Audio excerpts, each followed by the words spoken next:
Dear students, this is Basavaraj Mali, Sheikh Engineering College, Belgaum. So today in solid waste management, I am going to cover the part B of third module, that is sanitary landfilling.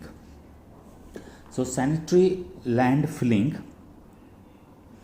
the name itself suggests landfilling in a sanitized manner.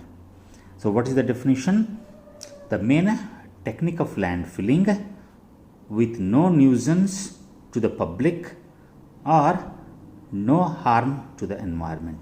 So these two things, if you remember, that's more than enough for a definition. It is a technique which causes no nuisance to public and either for the environment.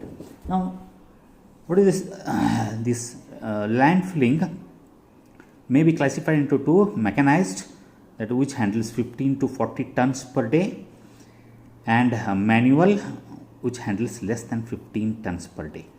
So this is depends upon the city. So selection of landfill site. So how the landfill site is selected? So first criteria is distance from the city. See that it should be though away from the city.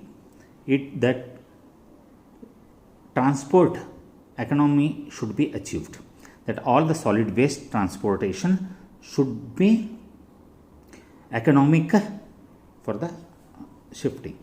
Then second, location restrictions. So depending on the airports or habit zones or hospital, etc., see that this solid transportation should not be obstructed at any time. So at least the minimum away distance from the habitation should be at least half kilometer, that is 500 meters, and from highway it should be at least 50 meters away.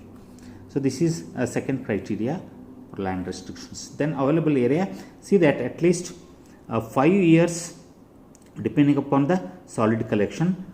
The next future 5 years there should be availability of the land. So fourth one, site access. See that all weather during rainy seasons or any other season, the site should be easily accessible. Then surface water hydrology. See that the rainwater should not stagnant in the solid waste filling area.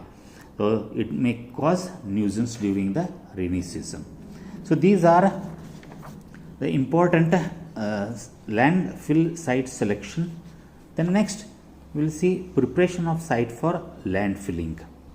So after procuring land for the filling, some preparations have to be done. So first one, the drainage.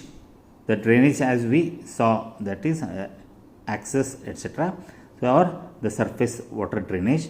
See that during rainy season the water is not coming towards your the land filling area. Otherwise the land solid waste will be more moisturous and creates leachate, the black liquid. So drainage should be proper. Then second, all weather access road should be there. Then third, there should be a proper fencing so that animals on dogs, etc., should not haunt. Then some leachate collections. As you know, there will be a moisture in the solid waste. So that moisture is left, it turns to acidic in nature, into a black liquid.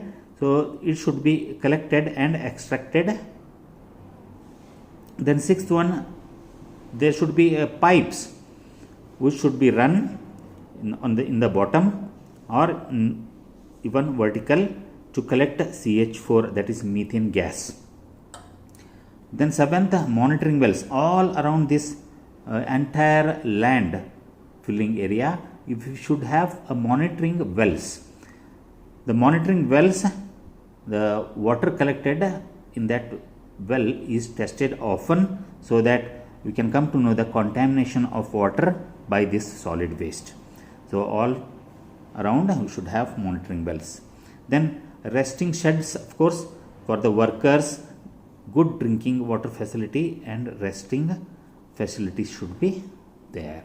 So these are preparation of site for land filling. Then next we shall see cell design. What is this cell? Cell is a solid waste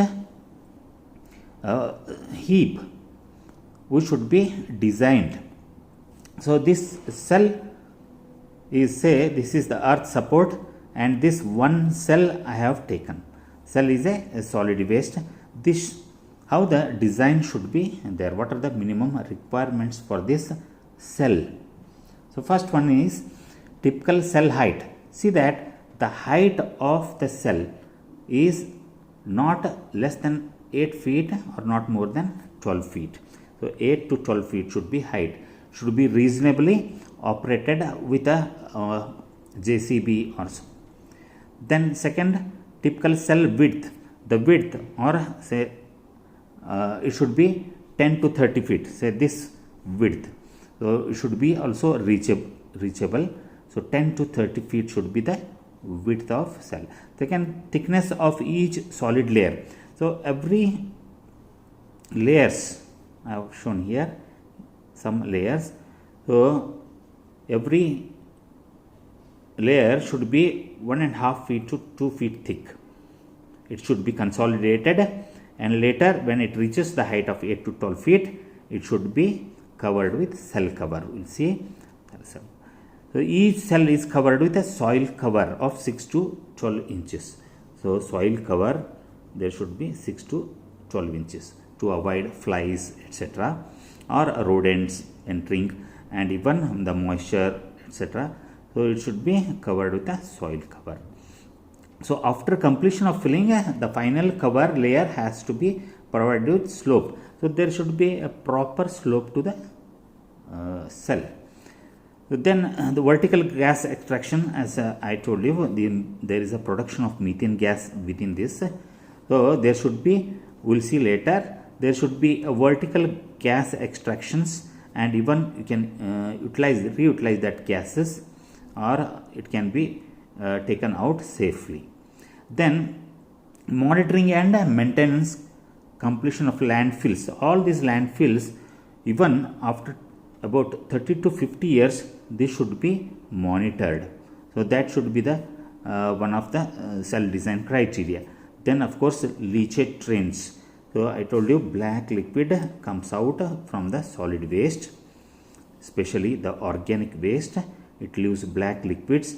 So that liquid is called leachate, which should be, it is acidic in nature, and it should not contaminate the waters, the groundwater. So it should be safely withdrawn from the cell. So this is the typical cell design criteria. So let me end it here. In the next class, we will study about the various methods of land filling.